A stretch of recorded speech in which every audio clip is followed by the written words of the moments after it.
Hi guys, Coach Jorge. After the video I posted about Lionel Sanders and the analysis about how he managed to run so fast in a seemingly unorthodox ways of running, some of you asked me about how you can mimic a little bit that, or how you can work on, for instance, engaging a little bit more of your glutes. So first of all, remember, this is not a one-size-fits-all. This is not something that everybody should do. It depends on the way that you're built and your characteristics. So if you happen to be a taller runner, if you happen to be a little bit more on the slimmer side, especially something like leg mass, if you happen to have more of a slimmer type of limbs, lower limbs, then you probably are going to be better served as following a more traditional running form, so to speak. So I'll address that in the future. Today, this is more aimed for people who tend to be not necessarily as tall, also that they tend to be a little bit more muscly, a little bit more built, and especially on the lower legs, like the joke that I have sometimes with Coach Yana is like, she has the mega legs, all that power, especially for the bike, and then she says that I have the mini legs. Depending on that, I want you to keep that present. But when you're trying to engage a little bit more of the glutes, basically what you want to do is you don't necessarily just want to focus on completely kind of like trying to generate propulsion, because that can lead to force you to have stride length, which what we're trying to do is just maximize every time the foot is on the ground. So the way that we're going to accomplish that, it comes a lot of posture. So what a lot of people tend to do when they see something like Sanders, he's engaging a lot of the glutes, and he has like a little bit more of an upright, maybe slightly forward lean. But what a lot of people try to do to push, they have this image of you always need to kind of like lean forward, and when they're not happening is now they have kind of like this position.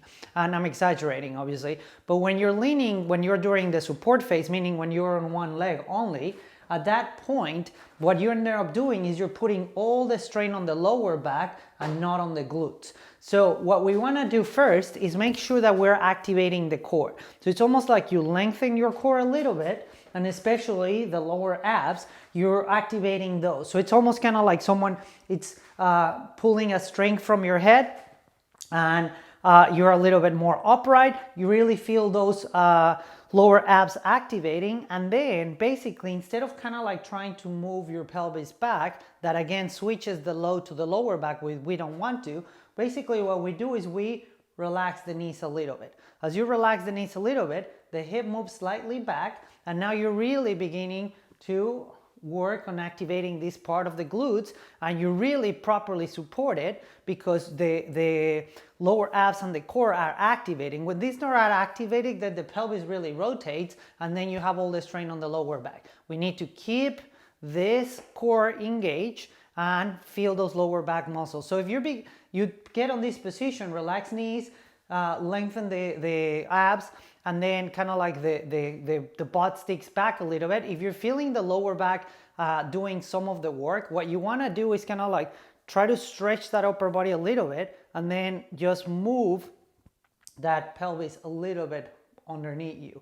So that way you're going to be more supported, more powerful, and the glutes are going to be primed to do some of the work. The main difference when you have a taller or slimmer runner with like slimmer lower limbs and things like that, they're going to have a cadence a little bit slower in the neighborhood of around 180 or so. They might have a little bit higher vertical oscillation, and they might have a little bit of a longer stride length. What's going to happen is from them, when they land, they have a body which is a little bit more lean. So when they land and they go on top of their foot, the body's a little bit more lean. And then from here, they do get some power from that glute, but at the same time, hamstrings and quads are collaborating, and it's like they are pushing by leaning, okay? So they run, they land, and as they're on top of the foot, they lean, and they're kind of like pushing the ground behind.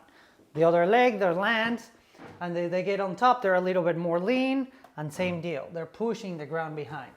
Someone like Sanders, on the other hand, they're a little bit more upright, and the way that they are accomplishing the same movement is not by leaning so much forward, but what they do is they run, they land, and then again, when they're on top of the foot, instead of beginning to lean so much, they're more upright, and they really try to engage those glutes. So in this position, I'm exaggerating, you'll see right here, now I can push with being more upright and really,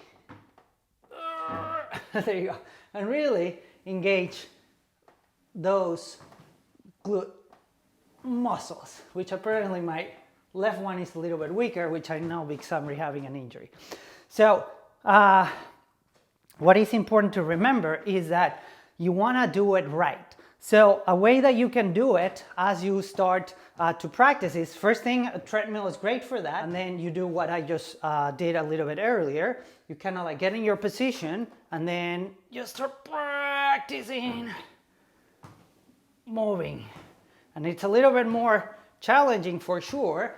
The energy cost is a little bit higher. I mentioned that on the video, but again, it might work for some runners. It may allow you to run a little bit faster as you adapt. So once you get that, then you can start walking.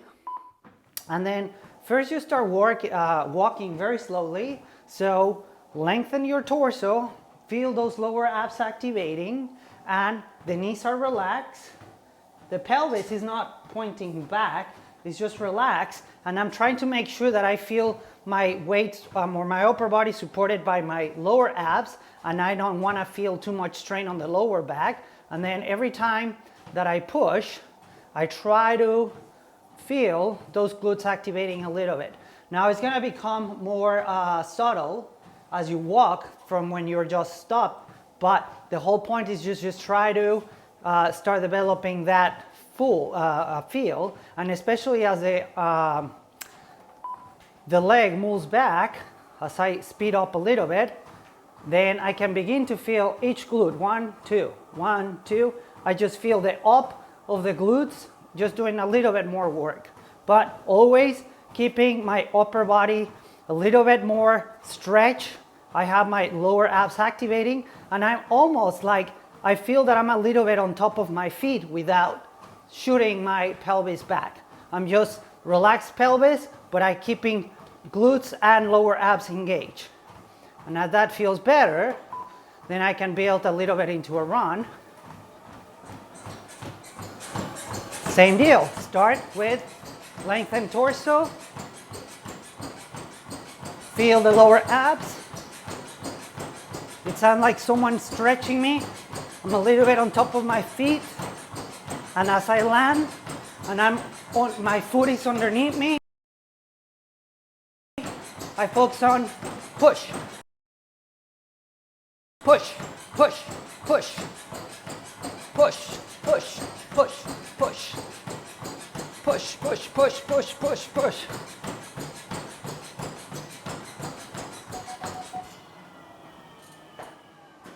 And that's how you do it. So you can use the visualization of push with your glutes, but always keeping the first thing in mind that you lengthen your torso a little bit, lower abs are activating, hip is relaxed without throwing it back, just relax with the knees relaxed.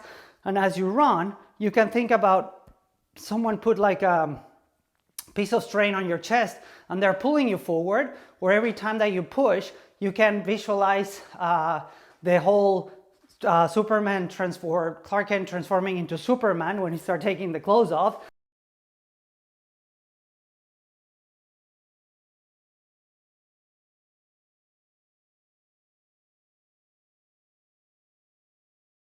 Unfortunately, my audio died here, but what I was saying is that imagine that you're looking at the horizon and you don't want to see it bouncing too much. You always want to think that you're going on a straight line, and imagine you're running on a room with a low ceiling, so you're not bouncing too much up and down. You want to keep that body straight so you wouldn't hit your head in that low ceiling, figuratively speaking. So it's another cue to think about.